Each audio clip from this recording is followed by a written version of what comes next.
Oh, hello. I am so tired right now, and in about 30 minutes, I'm doing a group meditation. I'm not leading the meditation, so that's good. I can just sit back and be in the group without doing anything. But I'm exhausted today because I've had a lot of long days and working on weekends, just getting a lot done and making that choice to do that. Did some heavier than normal deadlifts today, normal for me lately. Did a lot of lower body. I've got a handy dandy crystal right here and a couple other ones around me. I'm in a new spot today. And what I wanted to talk about, I think, was something that I was talking about in my video yesterday, which was created on World Suicide Prevention Day, which was yesterday, 9/10/2022. But the video didn't upload until today, and that's fine. It just takes a while sometimes. But what I was thinking is, yesterday something happened, and it wasn't like anything huge, but I forgot to mention this in the video yesterday. My partner and I were out to breakfast. We go to this little cafe down here in Santa Fe, and we were just sitting at our little small table on this cute little cafe, window side table, and in walks in this teenage girl and teenage boy, and I looked over at them and caught a glimpse of her face, and she looked just down. She looked really, really down. She had a really heavy energy around her, and she seemed just like not comfortable in herself, not comfortable with life. Even though she was out with her, I'd imagine, boyfriend or maybe just friend, and they might have brought his little brother. That's kind of what it looked like. Even though she was out, she seemed very unhappy, just in general, like carrying a lot with her, and not in a good place. And I imagine that the two older kids must have been about 16 at the oldest, and the little one was probably 12. So it was the three of them, and then I looked over at him a little bit and saw that he also looked really, really just down, like heavy, insecure and heavy. And same with the 12-year-old. All three of them just had this weight to them that was really sad for me to see, because they're kids, 16 years old and younger kids. And I just feel like so many kids are hurting and in need of such better leadership from their families, their parents, their schools, their whole community, anyone and everyone. And I really feel like we are letting our kids down. And I'm not, I'm definitely not giving parental advice. I know that people sometimes get very offended when someone who doesn't have kids speaks about children, but you have to remember, we've all been children. We've all had the experience of being teenagers and growing up, and we all have the same experience of being human. We all have that in common. Also, I remember the time of being a teenage girl who felt out of place, who felt like she didn't belong, like the world didn't want her or need her, or that she was like almost, I felt like she, meaning me, was a burden on society, or at least not helpful and wouldn't be missed. All of those things I've felt, and I felt that I didn't belong in so many ways, in so many places, and I don't think that that's always necessarily to do with the people who are surrounding us. Sometimes we just have these messages that we believe, and I believe that those messages can come in as part of your makeup. part of your soul's work is to work through that and to uncover the truth behind that, being that you are needed and you are a part of this planet and you do belong and all of that. But a lot of these messages are also nurtured by the lack of willingness for people to have deep conversations with us.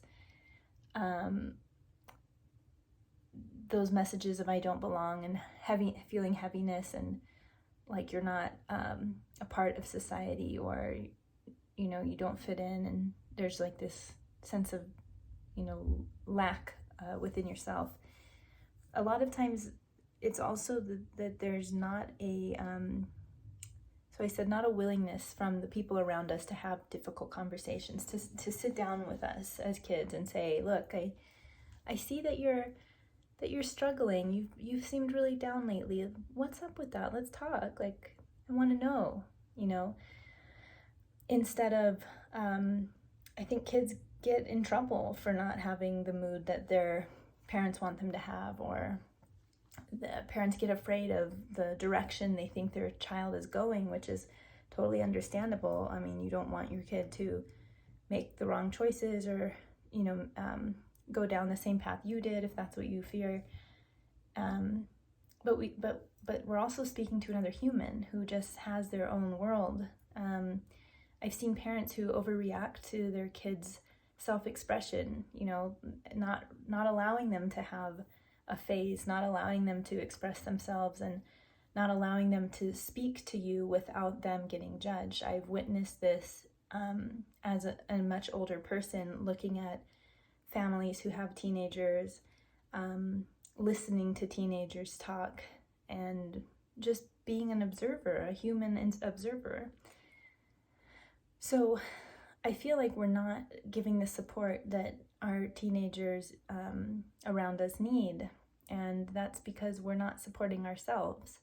I don't think that we're necessarily the healthiest specimen of a human society.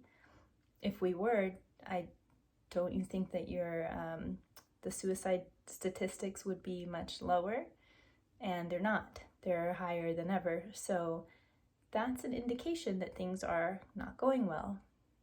Pharmaceutical, prescription drugs with their side effects, a lack of health, a lack of nutrition, a lack of leadership on so many levels. And I know this is really vague and idealistic, but I just walked away from that cafe feeling like we're letting our kids down.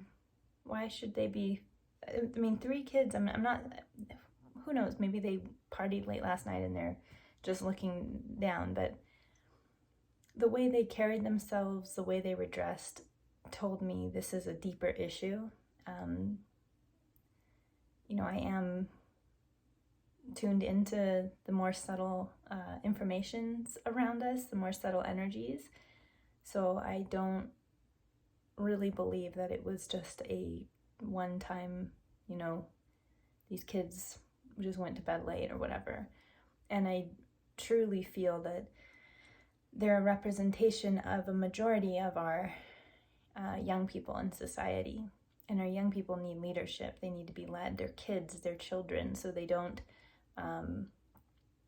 their brains are not even fully developed to make choices for themselves. That's why we have parents. That's why our species are the most helpless and reliant species on the parents for the longest amount of time out of any other mammal out there that we know of.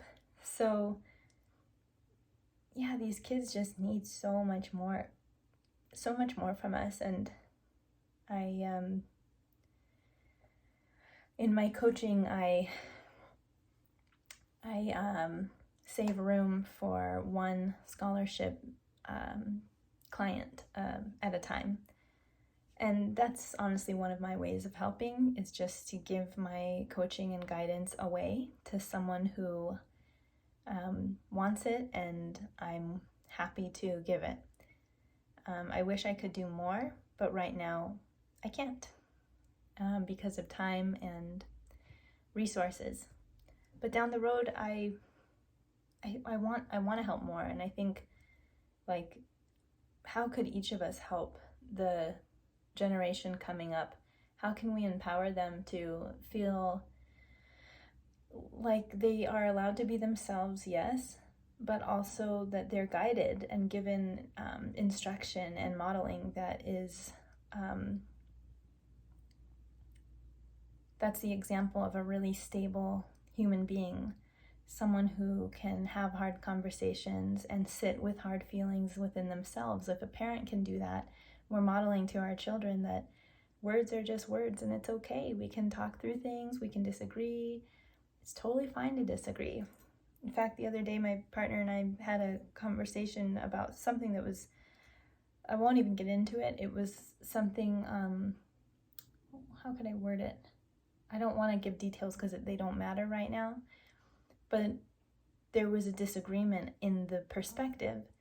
And I found it very stimulating to have that conversation with someone who didn't see my point of view and I didn't see his point of view.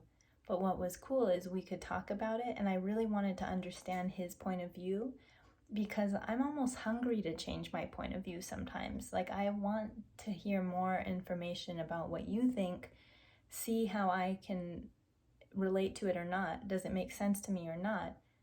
And then I'm cool to change my opinion or, refigure my stance. But when we show our kids that we can't even hear another person's words, that's showing a lot of intolerance and judgment, which is the last thing a child needs. As a kid, I remember all I needed and all my peers really needed when I look back was acceptance, that their opinions could be heard and they could be sat with and talked through. And my choices a lot of times were not the right choices. So it's not about the ultimate decision being supported or not. It's about, can you sit with me and accept me for my opinions? And can you speak with me and talk to me about them? Can you treat me like a respectable human where you can just handle me and all of the things I might say or come up with? It doesn't mean that anything has to happen from it, but just, can you hear me out and ask me questions and get curious about my inner world? I don't think there's enough curiosity about each other's inner world. It's all external. It's all so focused on the external, what we wear, what gender or gender fluid identity we want to present. But it's not about that external stuff. It's not about, anything outside. It's about feeling what you feel inside and being okay with it. But we can't be okay with other people's internal realities if we're not even okay to sit with our own. And that's why I think shadow work is so important, is it gives us the capacity to sit with difficult, challenging internal experiences and emotions and not judge them, but to see that we all have these aspects within ourselves. We all have similar experiences. When you really get down to it, we're more alike than unalike. But because we're so focused on the external, we think that people are so different, and they're just not. We all have the same basic needs. We need to be loved, we need to be seen, we need to be accepted, we need to be heard. We all want those things. We all want connection from our hearts. Every human being wants that at a deep level, and that's what matters the most. But then we fool ourselves and think that there's external answers that are going to fill that void if it's not fulfilled, if those things aren't met, if we don't feel love and seen and heard and appreciated and connected from the heart. We think that there's these external answers that are going to wash it away or make us forget about that, but it's not true. So yeah, yeah, I wish that all of the kids in our society really experience that at a deep level every day, every time they were in a challenge, every time they came home. You know, it would be really nice if they could open up without criticism, if they could express themselves in their happiness, in their sadness, their anger, you know, and their fear, and be supported through those emotions. And I feel like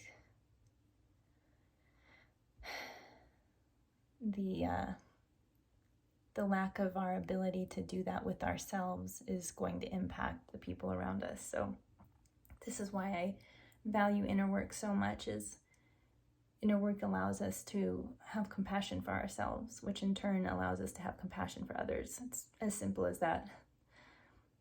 All right. Well, I'll see you tomorrow. Bye.